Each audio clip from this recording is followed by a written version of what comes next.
감사합니다. 할렐루야. 한 주간 잘 지내셨습니까? 예, 이날을 기대하며 고대하며 그렇게 파마하셨습니까? 예, 이날을 저도 기다려 왔습니다. 이날의 분위기는 제가 생각할 때는 너무 그동안은 좀 조용하게 했는 것 같은데 수요 부흥 집회로 하면 좋겠다는 생각이 듭니다. 1970년에서 80년대로 돌아가서 그냥 말씀하면 말씀대로 믿고 순종하고 하루 힘있게 살아갔던 그런 믿음의 선진들의 전통을 이어받아 우리도 부흥의 같이 그렇게 예배 드리면 좋겠다는 생각이 듭니다. 동의하십니까? 예, 목소리가 입밖에 안 나옵니까? 예, 여러분 예배에서 그냥 수요 예배니까 그냥 한번 참석했다가 그냥 가는 것에 의미를 두지 마십시오. 하나님이 이 자리에 불러주시지 않았습니까? 그 많은 사건과 사고 속에서 많은 사연 속에서도 우리를 이 자리에 불러주신 데는 하나님의 특별한 의미가 있습니다. 오늘 찬양 가운데도 말씀 가운데도 특별히 하나님께서 우리에게 부어주신 은혜가 있다는 겁니다. 그거 받아가시기 바랍니다. 여러분 찬양 보통 이 교회 오면은 수요 예배 드릴 때 다 합쳐서 한 4곡 5곡 이상은 합니다. 찬양할 때에 강호문이 열리고 기도할 때에 능력이 나타나고 말씀을 통해서 회복이 일어났습니다. 이 예배의 시간은 하나님께 영광을 돌리는 시간이고 아울러 우리가 주님을 바라봄으로 십자가를 바라봄으로 우리의 제사함을 받고 능력을 회복되어서 나가는 아주 귀중한 시간입니다. 이 자리를 놓치지 마시기 바랍니다. 눈 저보다 더 크게 뜨고 집중해서 보시기 바랍니다. 여러분 오늘 여러분들에게 미리 알려드리겠습니다. 앞으로 이 예배를 드릴 때에 혹시나 피곤해서 한두 사람 졸 수는 있으나 그것이 지속적으로 이루어진다 싶으면은 제가 내게 강 같은 평화를 부를 겁니다. 그럼 여러분들 신나게 손뼉치면서 하는데 누군가가 또 졸았구나 그렇게 생각하시면 됩니다. 그런데 한두 사람이 조는 것이 아니라 한 4-5명이 존다, 좀 애매하다, 분위기가 이상한 데로 흘러가고 있다, 이 분위기 어떻게 할 거야, 이렇게 하면 우리가 다 같이 예수님 찬양을 부를 겁니다. 그리고 미리 경고합니다. 이게 심각한 겁니다. 여러분들 휴대폰에서 닐리리아 소리 나면은 그때는 예수 이름으로 찬양하겠습니다. 예수 이름으로 그 닐리리아 소리를 제거해야지. 여러분들 폰을 미리 꺼놓으시고 좀 이렇게 집중해 주시기 바랍니다. 그리고 특별히 오늘 제가 매번 할 때마다 지난주에 했던 것을 약간 복습을 하는 겸 해서 문제를 낼 겁니다. 속으로 맞춰주신 분은 뒤에 나가실 때 조용히 사탕 1개씩만 들고 가시기 바랍니다. 밖에 사탕 딱 준비해 놨습니다. 제가 주는 선물이니까 남하고 나눠 먹지 말고 꼭 혼자 드시기 바랍니다. 자, 한번 보겠습니다. 지난주에 우리가 배웠던 거 한번 복습하도록 하겠습니다. 여 사람 알려주지 마십시오. 자, 이 요한계시록 이 편지는 어느 교회에 보낸 것입니까? 옆에 사람한테 잘 얘기하시네요. 어느 교회? 7교회. 자, 7교회 시작. 서, 버, 두, 사, 빌, 라. 에서버두 사빌라입니다. 에베소는 죄송합니다. 에는 에베소, 서는, 버는, 두는, 사는, 빌은, 라는, 큰일 났다. 이거 사탕 몇백 개 돼야 되는데 몇십 개 있으니까 선착순으로 가져가시기 바랍니다. 7교회에 편지를 썼다는 것은 이 7교회뿐만 아니라 모든 시대, 모든 지역을 초월한 전체 교회에게 보내는 겁니다. 이 교회라는 것은 우리 각자가 교회가 되고 또 우리가 모여서도 교회가 되는 겁니다. 그래서 이 모든 시대, 모든 나라를 넘어서서 모든 교회에게 이 말씀을 주셨다, 편지를 보냈다, 그렇게 하고 우리가 이 시간 받을 때도 이 편지는 2000년 전에 쓰여졌지만은 오늘 나의 상황 가운데 우리 주님이 주셨다, 그렇게 생각하시면 됩니다. 자, 두 번째입니다. 4절에 나오는 보좌 앞에 7명이 있습니다. 이것은 무엇입니까?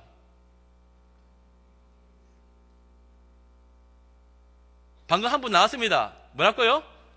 성령입니다. 성령. 맞췄습니다. 누군지 모르겠지만 아주 열심히 공부하신 것 같습니다.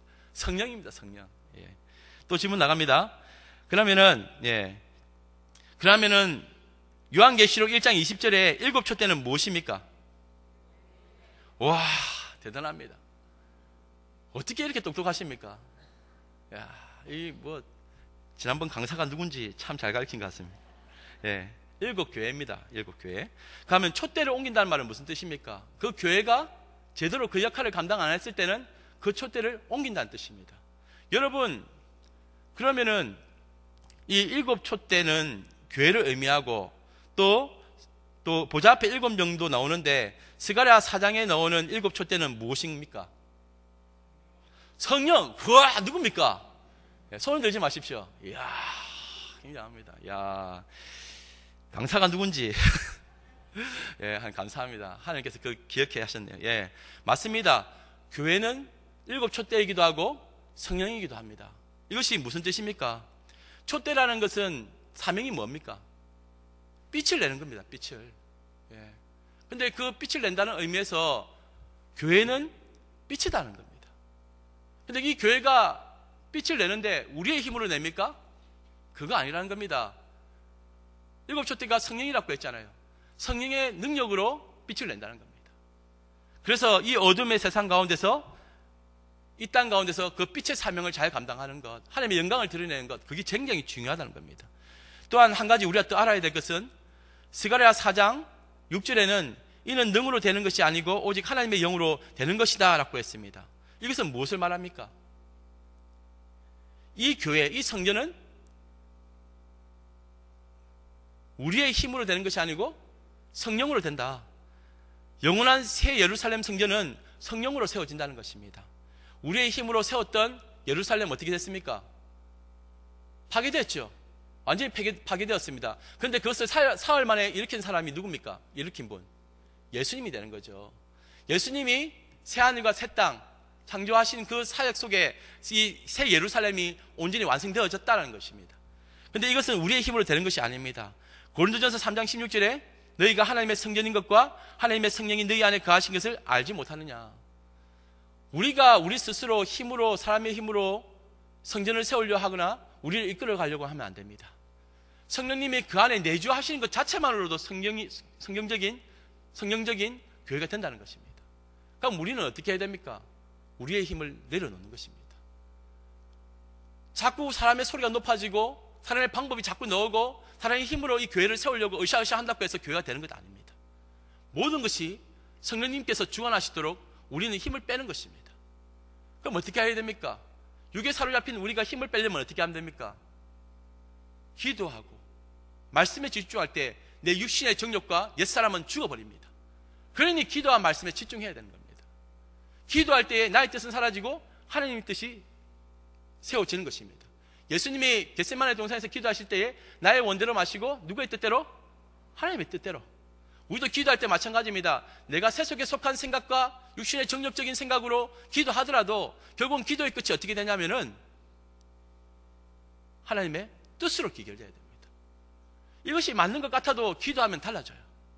저 사람이 미워도 기도하면 달라집니다. 그러니까 우리가 우리의 힘으로 이렇다 저렇다 말하기 전에 충분하게 기도하시기 바랍니다. 그때에 우리 주님이 나와 함께 하심을 경험하게 되고 나는 아무 소리 할 수 없는, 정말 나는 아무것도 아닙니다, 나의 제 실존을 깨닫게 되고 또 나의 실체를 깨닫게 되면서 하나님 앞에 힘을 빼는 것입니다. 우리는 아무것도 아닙니다. 주님만이 우리의 왕이 되시고 이곳을 다스릴 수 있습니다. 그렇게 고백하는 겁니다. 자, 그러면은 이제 5절 말씀 한번 보겠습니다. 5절에 한번 내용을 다시 한번 읽어보겠습니다. 시작. 또 충성된 증인으로 죽인 자들을 가운데서 먼저 나시고 땅의 임금들의 머리가 되신 예수 그리스도로 말미암아 은혜와 평강이 너희에게 있기를 원하노라. 여기까지만 보겠습니다. 예. 은혜와 평강이 임하도록 지금 기도합니다. 여기에 보면은 누구로 말미암아 은혜와 평강이 임하기를 원합니까? 예, 아주 잘했습니다. 예수 그리스도로 말미암아 은혜와 평강이 임합니다. 충성된 증인으로 죽은 자들 가운데서 먼저 나신 분은 누굽니까? 예수님이죠. 예수님이 부활의 첫 열매로 살아나셨습니다. 그리고 그 이후에 땅의 임금들의 머리가 되신다는 말은 무슨 말입니까? 예수님이 결국은 왕 중의 왕으로 세워졌다는 것입니다. 이 땅에 많은 힘 있는 자들이 있었고 당시에 많은 어떤 왕들이 있었지만은 그 왕을 다스리는 진짜 왕이 나타나셨다는 겁니다. 그것은 바로 예수 그리스도를 말씀하고 있습니다. 여기서 땅의 임금들의 머리가 되신 예수님은 구약의 시편 89편에 나오고 있습니다. 27절과 37절에 나옵니다. 내가 또 그를 장자로 삼고 세상 왕들에게 지존자가 되게 하며 또 궁창의 확실한 증인이 달같이 영원히 경고하게 되리라 하셨도다. 여기에 나오는 땅의 임금들의 머리가 된다는 이 표현만 들어가 있어도 그 당시에 어린아이들도 구약을 잘 알고 있었기 때문에 이스라엘 사람들은 이 내용은 바로 시편 89편에 나오는 이야기구나, 그렇게 본다는 겁니다. 결국은 이 왕으로 오신 예수 그리스도를 통해서 은혜와 평강을 우리가 누릴 수 있게 된다고 말씀하고 있습니다. 이 시편 89편의 내용은 다윗이 왕권을 가지고 기름 부음을 받은 왕이 되어서 대적을 물리치고 다스리는 장면이 나옵니다. 마찬가지로 이 이야기를 들었던 당시에 핍박받던 성도님들이 이 내용을 통해서 결국은 그렇게 사모하며 기다렸던 다윗의 왕국처럼 예수 그리스도께서 오셔서 바로 이 다윗의 언약으로 약속한 영원한 나라를 완성하실 것을 보여주고 있는 것입니다. 이 내용이 다윗의 메시아, 다윗의 자손에서 오시는 메시아를 우리에게 나타내고 있는 것입니다. 결국은 그러한 예수님이 우리에게 오신다는 겁니다. 이 예수님을 통해서 우리는 은혜와 평강을 누릴 수 있게 되었다는 것입니다. 그런데 여러분, 잘 기억해야 됩니다. 은혜와 평강은 오직 예수님으로부터 나와야 됩니다. 그런데 지금도 많은 성도님들이 은혜와 평강을 세상에서 찾고 있는 것 아닙니까? 내가 돈이 많아지면은, 내 일자리가 확실히 보장받게 되면은, 몸이 더 건강해지면은, 또 내가 하고자 하는 일 다 할 수 있다면은 그때의 은혜와 평강이 임한다고 생각하는데 절대 그렇지 않습니다. 높은 자리에 있든 낮은 자리에 있든 그것은 하나님의 뜻하신 바가 있어서 주신 거지, 그곳에 있다고 해서 은혜와 평강이 있고 없고의 유무가 있는 것이 아닙니다. 어디 있든지 무엇을 하든지 예수를 붙들고 사는 그 사람에게 은혜와 평강이 임한다는 것입니다. 그런데 우리는 자꾸 속습니다. 사람들이 자꾸 저곳에 은혜와 평강이 있다, 이곳에 은혜와 평강이 있다고 합니다. 이런 일을 하면 은혜와 평강이 있다, 저는 사회봉사를 많이 하면 은혜와 평강이 있다고 하지만은 그거 아닙니다. 은혜의 평강은 주님으로부터 말미암는다는 것을 잊지 마시기 바랍니다. 이것은 우리가 자꾸 까먹는 부분이기도 합니다. 삶의 우선순위를 예수님께 두기보다는 우리의 삶에 초점을 더 맞춰서 우리가 급한 것을 먼저 한다고 생각하면 해보십시오. 그 사람에게 은혜와 평강이 있겠습니까? 아무리 급해도 우리 주님입니다. 최우선순위에 우리 주님을 두어야 합니다. 그 어떤 것과도 비교할 수가 없습니다. 여러분, 사람 의지하지 마십시오. 사랑하는 사람에게 은혜와 평강을 구하지 마십시오. 교회 성도님들에게 은혜와 평강을 구하지 마십시오. 그거 구하다가 실망합니다. 내 아내가, 내 남편이 은혜와 평강을 줄 것 같습니까? 오히려 분노하고 화를 내고 나를 넘어뜨리게 할 수도 있습니다. 내 자녀에게 은혜와 평강을 구하지 마십시오. 오히려 낭망합니다. 성도님들에게도 마찬가지입니다. 연약한 죄인들인 성도님들에게 무엇을 구합니까? 은혜와 평강을 구하지 마십시오. 야, 너 그런 줄 몰랐네. 너 어떻게 그럴 수가 있나? 야, 내 진짜 내가 네 보니까 진짜 이런 사람인지 나 진짜 처음 알았다. 왜 처음 합니까? 이미 성경에 다 기록되어 있는데 의인은 없나니 하나도 없다고. 다 속이는 자들인데 다 가면 하나씩 다 쓰고 있지 않습니까? 그러니까 사람에게 은혜와 평강 구하지 마십시오. 다 믿는 사람들에게 발등 찍히고 힘들어하는 겁니다. 오늘 다 같이 마음으로 새기십시오. 사람 믿지 말자. 예, 사람 믿지 마셔야 됩니다. 그럼에도 불구하고 아내를 믿고 있군요. 예, 여러분, 사랑해야지 믿음의 대상이 아닙니다. 사랑하는 대상이지 의지의 대상이 아닙니다. 그저 사랑하면 되는데 자꾸 거기서 은혜와 평강을 구하니 내 그럴 줄 몰랐네. 삐지고 교회 나가는 등이 안 나온다느니 소리 지르고 괴로워하다가 입을 뒤집어 쓰고 있다가 힘들어하잖아요. 결국은 나옵니다. 천부의 의지 없어서.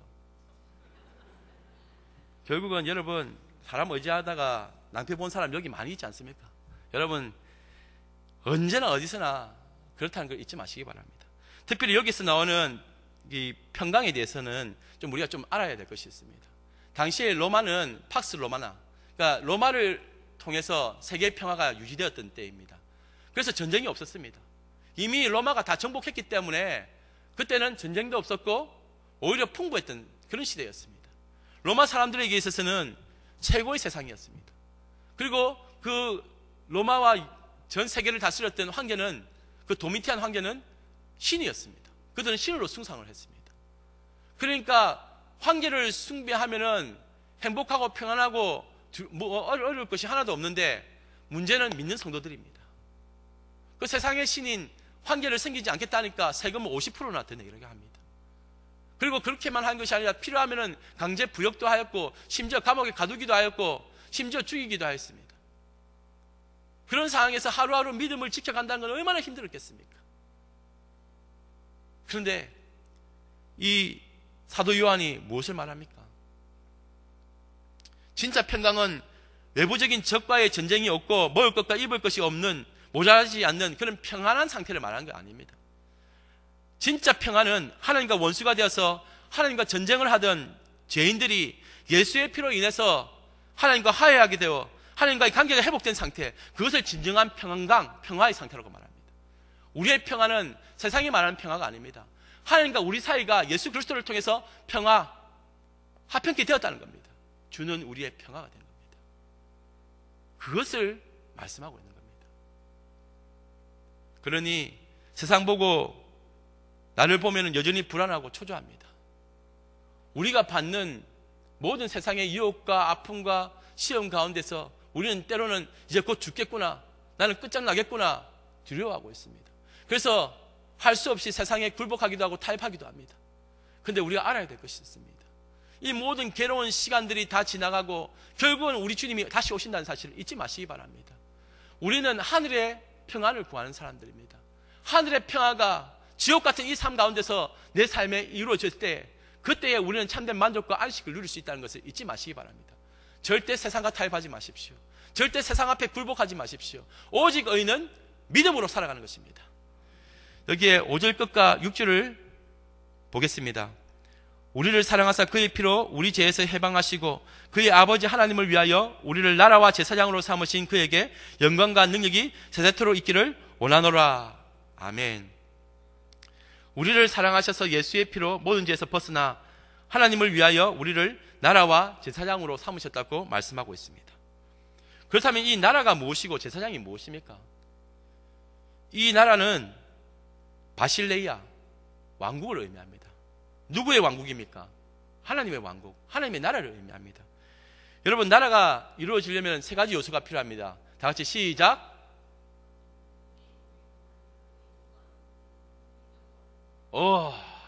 여기 뭐지 막 자꾸 나옵니다. 예.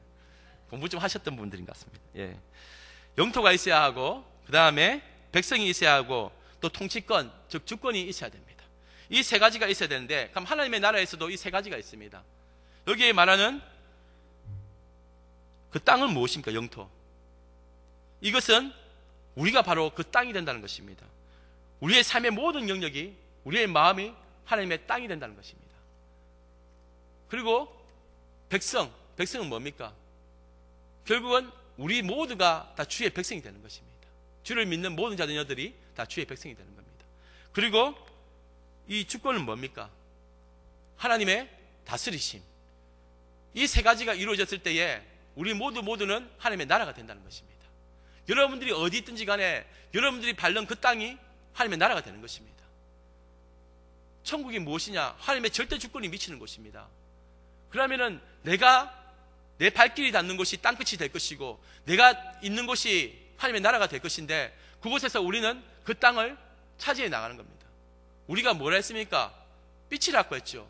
그 어두운 땅에 우리가 있다는 것만으로도 하나님의 나라가 벌써 확산되고 있는 것입니다. 믿음의 성도들은 세상의 빛입니다. 하나님께서는 우리를 통해서 그 하나님의 뜻이 이루어지기를 소망합니다. 그 절대 주권이 미치기를 원합니다. 우리의 싸움은 무엇이냐? 결국은 주님의 통치권 안에 우리 있는 우리의 마음과 우리의 삶이 세상과의 치열한 이 접전을 하게 되는데, 그것을 누가 차지하느냐? 우리의 싸움은 바로 이겁니다. 세상이 차지하느냐? 하나님이 차지하느냐? 여기서 매일 갈등하는 겁니다. 예수 믿는 성도라면은 내가 누구의 통치권 아래에 있는가를 늘 고민하면서 늘 실험하고 싸워야 합니다.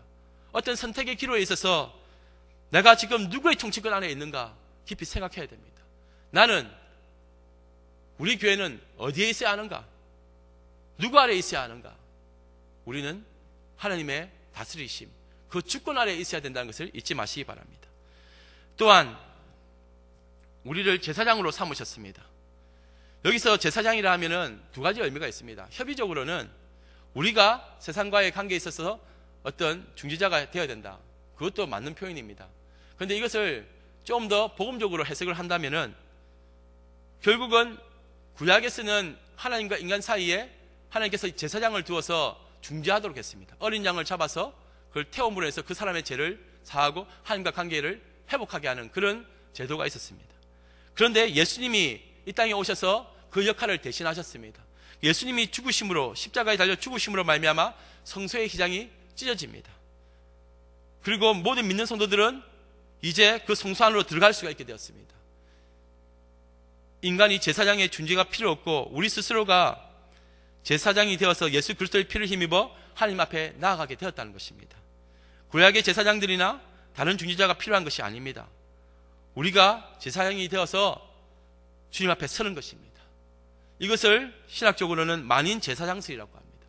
우리 모두가 거룩한 나라요 왕같은 제사장이 되었다는 겁니다. 그래서 하나님 앞에서는 죄인임에도 불구하고 우리를 회복시켜 주셔서 은혜로 덮으시고 우리를 나라와 제사장으로 삼으셨다는 겁니다. 이것이 은혜입니다. 여러분, 이쯤에 왔으면 여러분들 좀 지루하죠? 안 지루합니까? 표정 보니까 딱 잠이 오는 것 같은데, 예, 내게 강 같은 평화 한번 하겠습니다. 손뼉 치면서 힘차게.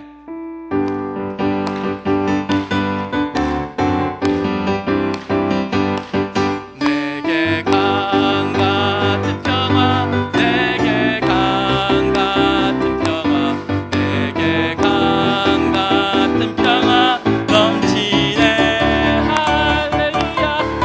내게 강 같은 평화, 내게 강 같은 평화, 내게 강 같은 평화 넘치네. 잠시, 여러분 70년대 80년대는 이렇게 하지 않았지 않습니까? 왜 그러십니까? 그때 은혜를 항실하셨습니까?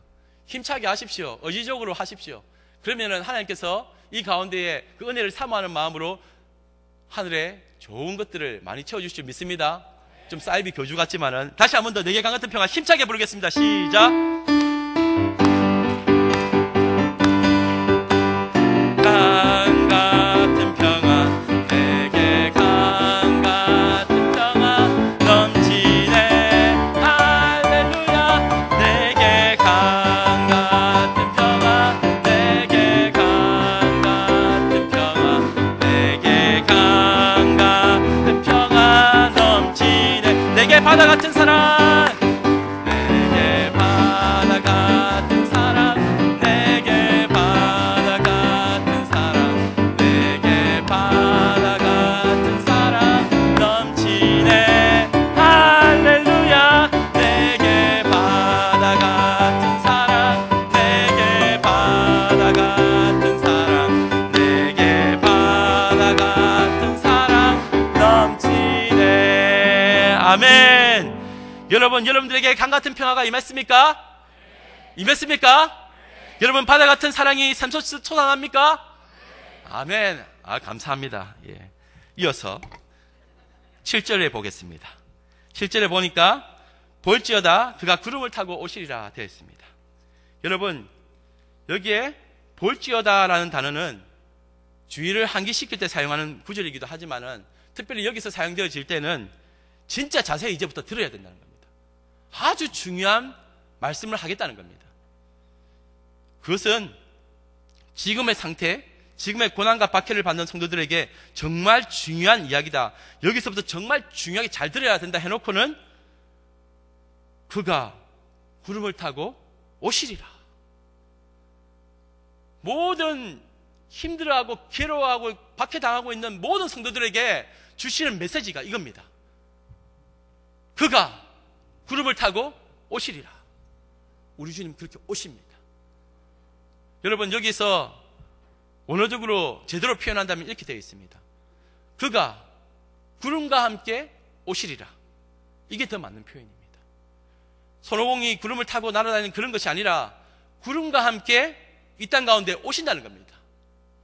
여기서 구름은 구약에서나 묵시문학에서 주로 많이 사용하는데 이때의 신적 영광과 임재의 상징을 말합니다. 성령이 나타나시거나 또는 하나님께서 등장하시거나 또는 하나님의 영광이 나타날 때 그때 구름이 나옵니다. 이 구름은 하나님의 임재의 영광을 상징하고 있습니다. 그러니까 하나님의 위엄, 하나님의 높으심, 그리고 하나님의 영광이 함께 예수님과 함께 임한다는 것입니다.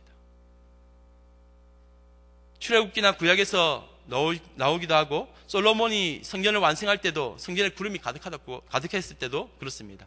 변화산에서 예수님의 영광의 모습으로 변모하셨을 때 호련히 빛난 구름이 덮었습니다. 그리고 하나님의 함께 하심을 나타낼 때 구름이 임합니다. 하나님께서 예수님에게 그렇게 영광의 자리에 함께 오신다는 겁니다. 이제 그동안 목수로서, 시골의 목수로서, 또 아주 가난한 그 여인의 자녀로, 자식으로 베들레헴의 마국간에 오시는 그런 연약한 모습으로, 또는 사람들에게 조롱당하고 채찍질 당하고 그리고 결국은 무력하게 십자가에 달려 죽은 것처럼 오시는 것이 아니라 이제는 영광 가운데 왕으로 오신다는 겁니다. 하나님의 영광의 임재 가운데서 그렇게 오신다는 겁니다. 그래서 이 세상을 심판하시겠다는 겁니다. 영광의 자리에 다시 앉으셔서 하나님의 영광을 소유하시고 참 하나님으로 영원한 왕으로 이제 이 땅에 오신다는 뜻입니다. 그러니 그동안 도미티안 황제나 수많은 그 세상의 권세 앞에서 굴복당하고 힘들었던 성도들이 얼마나 힘이 났겠습니까? 8절에 보니까 주 하나님이 이르시되 나는 알파와 오메가라, 이제도 있고 전에도 있었고 장차 올 자요 전능한 자라 하시더라. 이 말씀은 그리스 알파벳의 첫 글자와 마지막 글자입니다. 알파와 오메가. 무슨 말이냐? 하나님께서는 나는 시작을 했으면 반드시 그것을 끝을 낸다는 뜻입니다. 이것은 하나님의 강력한 의지를 드러내고 있습니다. 때로는 우리가 넘어지기도 하고 때로는 우리가 환난을 당해서 아파하기도 합니다. 심지어 그것과 타협하기도 하고 더러운 죄악 속에서 뒹굴고 있다 하더라도 하나님의 구원 계획은 절대 변할 수 없고 취소되지 않는다는 것을 의미합니다. 이것이 은혜입니다. 우리 예수님께서 우리의 대표가 되셔서 이미 이기셨고 또 이 땅에서 이길 수 있는 방법을 우리 몸으로 살아내셔서 우리에게 보여주고 가셨습니다. 그분은 승리자입니다. 그리고 보좌 우편에 앉아 계십니다. 이 시간 주님 다시 오실 때까지 우리가 믿음으로 확증하며 믿음으로 주님을 바라볼 수 있어야 되겠습니다. 우리 지금 상황이 어렵고 힘든, 그때도 마찬가지지만 지금도 어렵고 힘든 상황에 있는 우리 모두에게 하시는 말씀입니다. 우리 각자의 교회에게, 우리 교회에게 우리 주님 말씀하십니다. 볼지어다 그가 구름을 타고 오시리라. 그때에는 예수님을 찔렀던 사람들, 괴롭혔던 사람들, 아프게 했던 사람들, 그리고 또 예수님을 믿지 않았던 사람들 다 그것을 보고 애통한다고 했습니다. 여러분, 우리는 은혜 받은 백성입니다. 그 사람들은 멸망으로 가고 우리는 주님의 구원 안에 있습니다. 이것이 행복한 결말인 겁니다. 우리의 결말은 해피엔딩으로 끝나게 되어 있습니다. 이미 승리하였고 그 승리를 우리가 쟁취해 나가는 것입니다. 그러니 오늘 세상 속에서 이리 치고 저리 치고 하면서 기 많이 죽었죠. 힘내시기 바랍니다. 우리는 그렇게 무력한 존재가 아닙니다. 우리는 약해지지만 하나님은 강하셔서 우리를 붙들고 계신다는 사실을 잊지 마시기 바랍니다. 우리 주님 다시 오실 때까지 이때 우리 함께 찬양을 하면서 함께 마음을 결심하면 좋겠습니다. 주님 다시 오실 때까지 우리 함께 찬양 좀 했으면 좋겠습니다.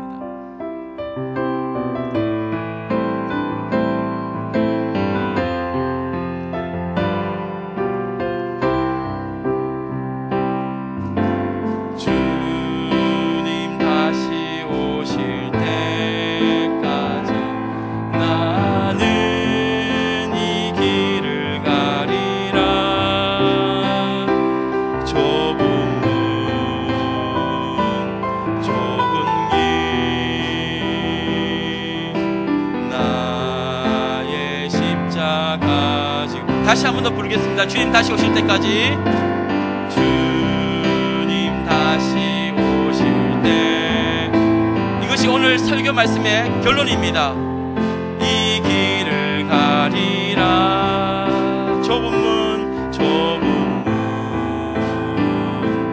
좁은 길. 나의 십자가 지고, 나의 십자가 지고, 나의 가는 이 길 끝에 나의 가는 이 길 끝에서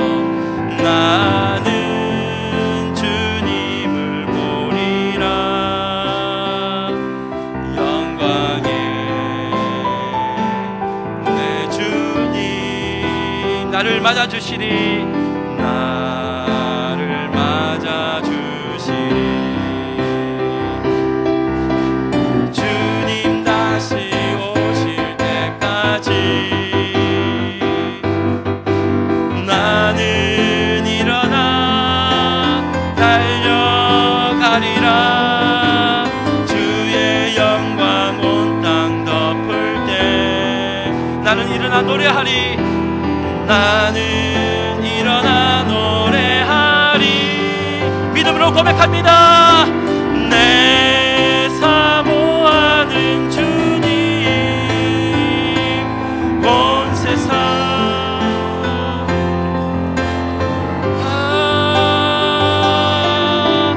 내 사모하는 주님 영광의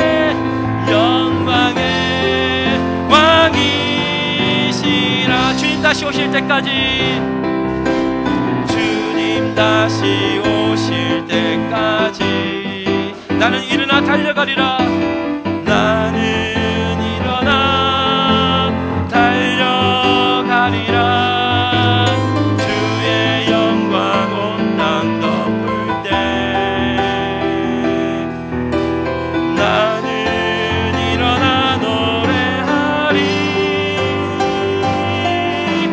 내 사모하는 주님 온 세상 구주시라. 구주시라. 내 사모하는 주님 내 사모하는 주님 영광의 왕이시라. 영광의 왕이시라. 이 시간 함께 기도합시다. 이 시간 다시 우리 마음을 모아서 기도합시다. 주님, 이 세상 힘은 들고 어렵지만은 다시 오실 주님을 바라보며 힘있게 살아가게 하여 주시옵소서. 세상 앞에서 무력한 우리들 아버지 다시 힘을 내게 하여 주시옵소서. 성도여 일어나라. 교회여 일어나라. 힘을 내라. 주의 음성 듣게 하여 주시고 믿음으로 치열한 이 접전에서 승리하게 하여 주시옵소서. 승리케 하여 주시옵소서. 다 같이 주역하여 외치고 기도하며 나가겠습니다. 주여.